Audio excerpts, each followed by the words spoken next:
Hello and welcome to Crosstalk, where all things are considered. I'm Peter Lavelle. In a sharp reversal, Donald Trump has decided to attack Syria. It would seem fighting Islamic State is not his top priority now. The consequences of this decision could be dire. Is this a war Trump can win?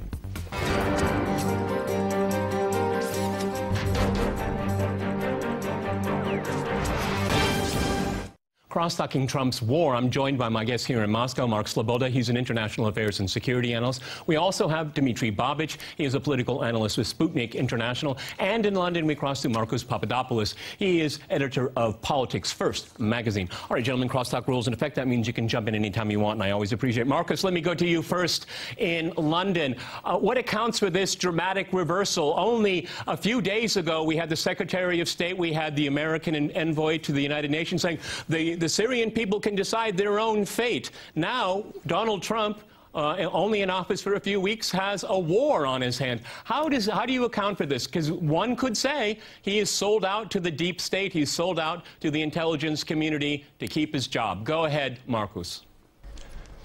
Only a fool would have really believed that the Americans had given up on their objective of trying to overthrow the Syrian government. And let's not make any excuses, no apologies for Donald Trump. He is the President of the United States of America, and he has attacked Syria.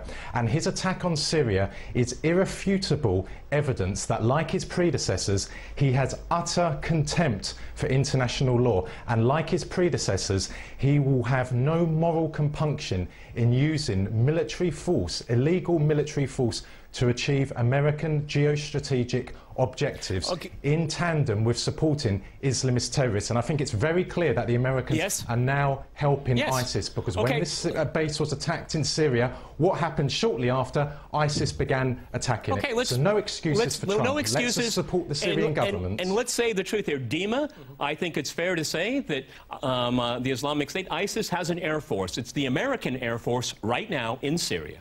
Well, unfortunately, that is true right now. But I'm sure, you know, a lot of liberals in Russia are now poking fun at the media and at the government, saying that, look what your favorite Trump is doing. Well, I mean, we never changed our positions. No. It was Trump who changed his position. Let me quote what Trump wrote on Twitter in 2013 when President Obama was preparing to attack Syria.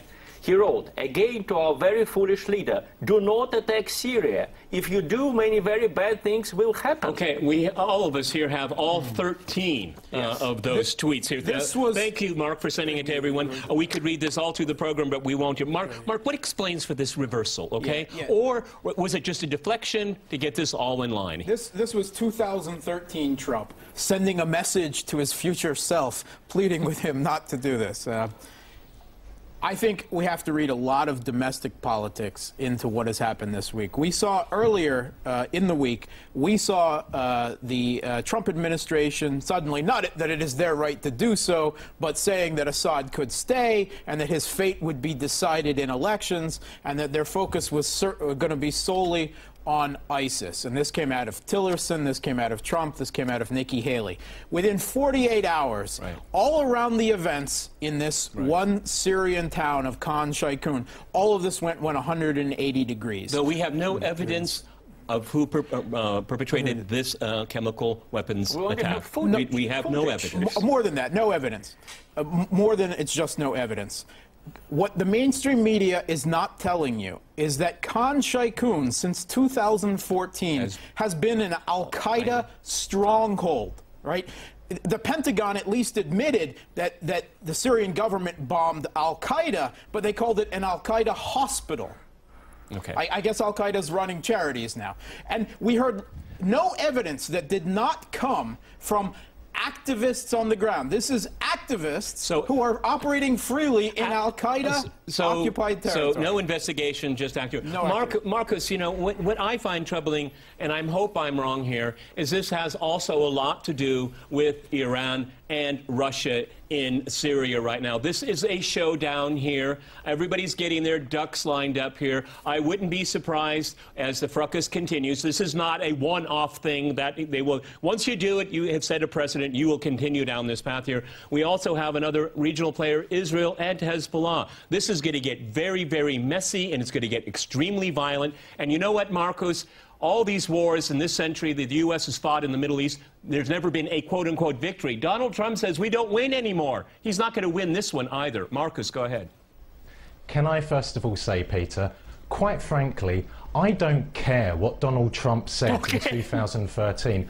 I care about the decisions he's making today. Because during that presidential election last year, he said Bill Clinton and Hillary Clinton were awful people. Well, now he regards them as good people and people he may need as a port of call during his presidency. Let's just focus on what he's doing as president. Now, in regard to Trump's attack on Syria, there's two big questions. What next? Will there be follow-up attacks? Will the American Air Force start to attack Syrian military installations? Will they try and impose a no-fly zone? Was it a one-off? We don't know. The other big question, and this is critical, absolutely critical, is Russia's response. Because there is no point in Russia merely condemning the attack and saying it was illegal. We know that. Russia has to respond with firm action to ensure that its Syrian ally, the Syrian government, remains in power, and Russia's credibility is also at stake here, because if Russia does not take firm action, then other countries won't trust Russia. Okay, that's the reason why I asked you the question that I did, you know, including Iran and in Russia here. Mark, you said we will be disappointed. Follow up. Russia is not going to respond militarily to this attack. They are going to hope to de-escalate the situation. They are probably going to increase their military footprint in Syria. I would hope that Iran is going to do the same as a deterrent. They've already announced that they're going to improve Syria's air defense. They've condemned it as an aggression, an egregious violation of international law and the UN Charter, and they've called for an emergency meeting of the Security Council. But I think that is where Russia's response is going to end. Trump has played a gambit here and has presented him as what he may well be, as someone unpredictable, what is known as the madman gambit. They don't know. He's turned on 180 degrees on a dime, and they don't know if they escalate the situation where it will go with him. This is the point here, Dima, okay? Marcus is absolutely right. We have to be focused on the here and now. But during the campaign, no more foreign wars, okay? It comes in, regime changes. We hear Assad can stay, as if the United States and its allies have a right to say anyone can stay or go. And now we have this here. I mean, Mark's right, this unpredictability thing here. But if we see an enhanced footprint for Iran and Russia in Syria, and we have an unpredictable man in the White House, that's a pretty toxic brew. Well, I would say that all of the U.S. foreign policy has been unpredictable in the last few years, and it stays unpredictable. And I think in this situation, everyone is going to be the loser. If certain people in the United States, including Senator McCain, who suddenly became Trump's supporter, if they believe that Assad will just surrender and the people around him will surrender, no, because these people know that there is no way for them to emigrate to Europe. They know that they will be destroyed by the Islamists if they come to power. So it's going to be a long, messy fight. Yeah, it wasn't just McCain. It was the entire neocons, MSNBC, the entire establishment suddenly don red caps again, make hegemony great again. Marcus is right that Russia will have to take tough decisions which Russia doesn't want to take. But on the other hand, we see that Trump basically surrendered. He surrendered to what we call the deep state, and I think that was a mistake, because if he thinks that these people now being exposed as liars, that whole story about Russian connection of Trump is a lie. We see it now. Let me go to Marcus. It's not the first Marcus, time that they have been exposed. There's been the strike, okay? I have every reason to believe, I think we all have every reason to believe there will be more. And now he cannot stop if the scenario being presented on this program is true. He's already done it, and there will be pressure on him to continue. In the second half of the program, we'll talk about if he succeeds or not. But he really has limited his options by this very, very rash decision. Go ahead, Marcus. Well, Dimitri, you really need to support your assertion that Donald Trump has surrendered to the deep state. And if you are not going to support that with concrete evidence, then don't make that comment in the first place. I will. But yes, I think that America now has a serious foothold in Syria, and we really just don't know what is going to come next. But we should also take into consideration that Trump has also been prosecuting another war in the Middle East, not so far away from Syria, in Yemen. Let's not forget that the Obama administration at the end of last year suspended all American arms supplies to Saudi Arabia because of Yemen, but Trump has lifted that and is now supplying plentiful amounts of weaponry to the Saudi government, and of course he's increased the drone attacks there. So I really do fear, Peter, that now the Americans have taken this decision. There's going to be more of it, and we really need a Russia that is going to step up to the plate and take decisive action. You know, Mark, Donald Trump, who is well known, actually made a lot of his money not from real estate, by selling his name. Is this what's happened here? The deep state is just going to rebrand American foreign policy with Donald Trump's face on it? Because this is what it seems to be here. It doesn't seem to be his. He doesn't have a policy. The deep state does, and his face is on top of it. Yeah, I think this is exactly what happened in the past week. I think we did see a full-on Donald Trump surrender to the deep state. I never expected him to beat them or even to fight against them forever, but I did expect him to fight against them for a little bit longer, if only because of his ego and obstinacy. He gave up Flynn. He gave up Flynn first, right? Then, in the hours before this attack, he removed Bannon from the National Security Council, which the new NSA advisor McMaster's wanted. That's his ideological brainchild off of there. He he allowed Nunes, the chairman of the House, the new House Un-American Activities Committee 2.0, to recuse himself, which exposes him even further to the witch hunt. And now he has this 180 degrees on Syria. Okay, Dima, you wanted to follow up on something Mark had to say. I have to defend my assertion that Trump surrendered himself to the deep state, or rather to a general aggressive tone of American foreign policy. Well, first, I agree with Mark. The removal of all of these people, that is important. But I have more direct evidence. The article in the Washington Post just a day before the attack happened, headlined, it's an editorial, "In Trump's world, is it okay to use chemical weapons? Now we will find out." So they are blackmailing him, they're intimidating him into starting a war. They write, "It's Mr. Trump's turn to decide whether to stand up to Mr. Assad and his Iranian and Russian sponsors." And let me remind you that just 2 years ago, the Organization for the Prohibition of Chemical Weapons declared Syria free of chemical weapons. Of the area that the Damascus government had control of. Okay, that's what's important here. Peace Committee. Let me get Marcus. Go ahead. I saw you nodding your head in disagreement, so go right ahead. Come on, Dimitri. That's not evidence you put forward.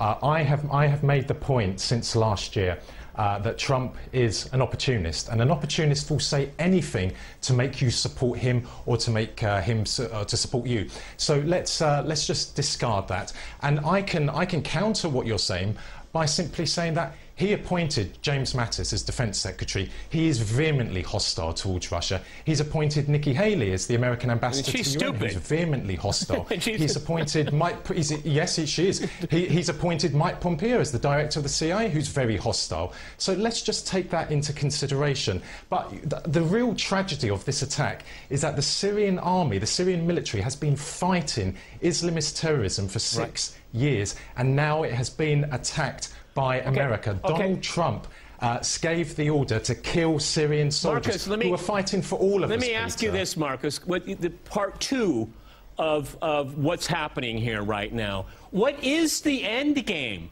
a black flag over Damascus? We've said this on this program for years. What is the end game? This is the problem I have with these forced regime changes. They never have an outcome that is realistic. Okay, we'll make it up as we go along. That is, again, a recipe for failure. And I want to quote again the sitting president of the United States: we don't win wars anymore. How in the world is he going to win this one? Because I think he can't. No one can. Go ahead, Marcus. Well, Peter, that is a terrifying prospect, what you said about a black flag flying in Damascus, because if that happened, then the Islamist terrorist threat, not just to the region, but to the entire world, would increase tenfold. Yes, it is a very, very dangerous situation, and we are seeing Trump making similar threats to North Korea. The world is becoming more dangerous, but in the context of Syria, it is absolutely crucial that Russia takes decisive action, that Iran takes decisive action, and that we need to keep on saying on Crosstalk and RT in general the truth, that every single day, 24/7, the Syrian army is fighting for our survival against these murderous, repugnant Islamist terrorist groups who are backed by Trump, backed by Erdogan, and backed by the Saudi royal family. We have to keep on relaying that point, and we can just hope that Russia will really take serious action now. Dima, what I really want to know, I mean, and I want to go to Mark, because Mark was in the military. I mean, what is the plan here? I mean, Assad's going to walk away. It's not about Assad. It's not about an individual. It's about the kind of government that is going to be in Syria, a secular government that is multi-confessional, that it will not allow terrorists from outside to take over. It's just as simple as this. What do they think they can replace it with? Go ahead. The problem with the Western plans over the last few years is that they are not realistic. They cannot possibly be fulfilled, but these guys still insist on them being fulfilled. You know, Ukraine was supposed to be a model for Russia. They wanted to throw out Yanukovych, make a nice, affluent, democratic country there, of which Russians would be jealous and Russians would topple Putin. That plan didn't work. It couldn't work. It was a silly plan, if anyone believed that. In the same way about Assad, they think that they can topple him, replace him with their loyalists, somehow prevent the Islamic State from taking Damascus. That is not realistic. That's not going to happen. But I have to make my own prediction about what Marcus said. I think Russia will again apply to international public opinion, and that has been made by the Russian Foreign Minister Lavrov. Russia keeps reminding people of what happened just recently. The Organization for the Prohibition of Chemical Weapons received Nobel Peace Prize in 2013. Okay, you're talking about this chemical attack. Mark, you know, what the Trump attack sets a very dangerous precedent, because now they can have their proxies. Oh, my goodness, another chemical attack. Then there must be a response. They've opened the door to blackmail, to a slippery slope here. Anytime al-Nusra needs some help, just throw in some sarin there and call the White House and give them the GPS coordinates. Yeah, they've set the president on two scores. One, that they can directly attack the Syrian government, right? That changes what the Obama administration's sole resort to proxy war. So it's opening up a new vector of leverage in Syria. And certainly this won't be restricted to the United States, because the Erdogan regime in Turkey is salivating at the thought. They're already talking about no-fly zones, expanding their euphemistically named Operation Euphrates Shield, and so on. And the Saudis would like into this as well. But it also sets a precedent on the ground for al-Qaeda. And let's have a moment of honesty. Referring to Western experts, the entirety of the rebel field is dominated by an al-Qaeda umbrella. They are by far number-wise, them and their sidekick jihadis, Ahrar al-Sham, supported by the Saudis and the Turks. But this creates a kind of signal. If al-Qaeda would like air support, they simply fake a gas attack, and the outcry of international opinion will demand Trump's action on this. They've already established this in the Golan Heights with Israel. Whenever they want al-Qaeda wants an attack on the Syrian government forces, they simply lob a mortar across the border into Israel-occupied Golan Heights. Which is better than a tweet, and right? Israel has the excuse, oh, Syria can't control their own territory, and then they respond with airstrikes and cruise missiles on Syrian government forces. Marcus, you know, I'm a trained historian, and I look at the map of Syria, I look at its landmass, and I look at the number of foreign players Most are not invited there. Some are. And I have to tell you, my friend, I worry. I have this image of August 1914 in my mind. It's the airspace is get pretty crowded. I cannot imagine under any circumstances the government in Damascus is going to surrender its airspace because of what Donald Trump wants. And they already have. Well, yeah, but they're not going to do it. We're in a very dangerous situation where a mistake or an intentional provocation can turn everything upside down in a country that has had everything turned upside down for 7 years. Yes, we're back to some of the hottest episodes of the Cold War, and that is a real threat to global peace and security, that accidentally, through misinterpretation, there could be a World War III between Russia and America, and of course a World War III between those two countries, the two superpowers, could easily spiral into a nuclear war. So I agree with you, Peter. I'm very concerned about what's happened in Syria. I'm very concerned about what Trump has been saying about North Korea, what he's been saying about Iran. But at the same time, let's not forget the Syrian army is on the offensive in Syria. It has the advantage. And most of the population lives in areas controlled by the Syrian army. Most of the Syrian population, actively or passively, support President Assad. They support the Syrian government. So it's not going to be easy for Trump. You know, he undoubtedly, there will be more American military attacks, but he's not going to get what he wants so easily, because he's going to be up against millions and millions of Syrians. And as I can only keep on reiterating, Russia is not going to surrender Syria. Syria is Russia's eyes and ears in the Middle East. And because of Syria, Russia has been making good contacts in Libya and in Iraq as well. Right. Dima, ultimately, this is a test, and it's multifaceted. I mean, obviously, you know, this is going to be interpreted by some people as that Trump is getting not tough on Assad, he's getting tough on Russia, is something that he probably wants people to say, considering this fake Russiagate that has been promoted for the last few, almost half year right now. I mean, this is a test of Russia. This is what people are going to applaud Trump for doing. It's risky, though. Well, it's risky, and I think Trump may win something in the short term. I mean, he is accuses. Well, maybe he won't be impeached, huh? Okay. Well, I mean, the people who started all of this Russiagate story will be exposed as complete idiots. You know, our agent is bombing our planes in Syria. What kind of agent is he? But on the other hand, in the long term, he is going to lose, because I think the deep state, you know, the ultra liberals, they will not let him live in peace. They will continue trying to replace him simply because they never reconcile themselves to defeat. This is my theory, that you know, they're happy that Trump has done this, but they're going to double-cross him. They're going to double-cross him, okay? Oh, yeah. I think you underestimate the spin the media and the neo-McCarthyites will put on this. Trump is doing this to placate the deep state. He doesn't have any ideological designs on Syria. He doesn't care about Syria, but he's happy to hand it to them. But they want him to hang himself. They want him to hang himself, and they will resuscitate these neo-McCarthyite charges against him as necessary if they don't get further escalation in Syria. But I think when we're talking about this, we keep making references to decisive Russia response. We have to be aware that the Russian expeditionary force in Syria is really fairly small. It is quite modest. And surrounding Syria is Turkey, which at least on paper has a very large NATO-equipped military. Second largest army in the large U.S. forces all around the region. Turkey, Iraq, down into the Gulf, some of the largest U.S. military in Iraq bases, and there's also Saudi Arabia. Russia and Iran is quite distant. Russia cannot engage in a great power conflict in Syria against the United States and its foes directly without its expeditionary force. But you know, Mark, when I look at, we have to end on this, when I look at all of the conflicts in the U.S. has pursued in the Middle East, they've always had overwhelming force, but they still lose. Okay, that's all the time we have. Many thanks to my guests here in Moscow and in London, and thanks to our viewers for watching us here at RT. See you next time, and remember, crosstalk rules.